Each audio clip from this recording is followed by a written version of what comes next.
到底是什么青菜在广东的餐厅能卖到42块钱一份？一份素菜居然卖出了肉菜的价格。今天分享一道经典的绝绝生菜包。做这个绝绝生菜包呢，选材是关键。这个是我们南方本地的生菜，也叫玻璃生菜，它的口感比较脆，比玻璃还脆。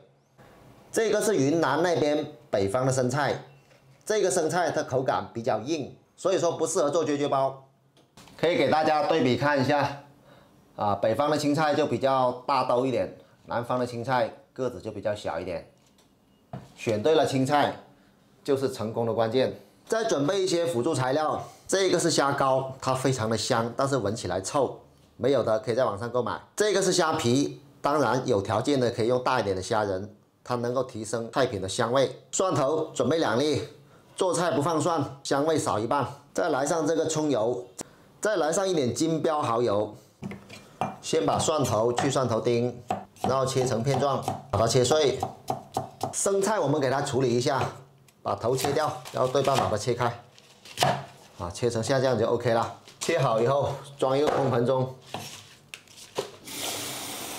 用清水给它清洗一下，撒入适量的盐，给它浸泡10分钟，以防止这个青菜有蚂蟥，也可以去除它残留的农药。10分钟后，我们给它清洗一下，多清洗几次，洗到干净为止。要准备一口老砂锅，用这种老砂锅做特别的香。开火把砂锅烧热，锅烧热后倒入花生油，放多一点。开小火，把这个蒜头放进去，香味炒出来后放入虾皮，放虾皮后把火关掉。接下来放入1勺蒜头酥。没有蒜头酥的可以自己用油自己炸，也可以买现成的。再把虾酱放进去。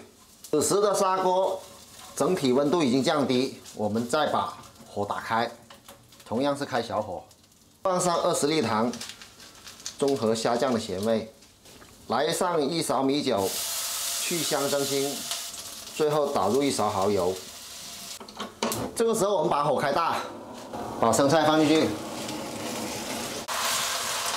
炒到像这样子半生半熟就可以出锅了，不需要炒到全熟的。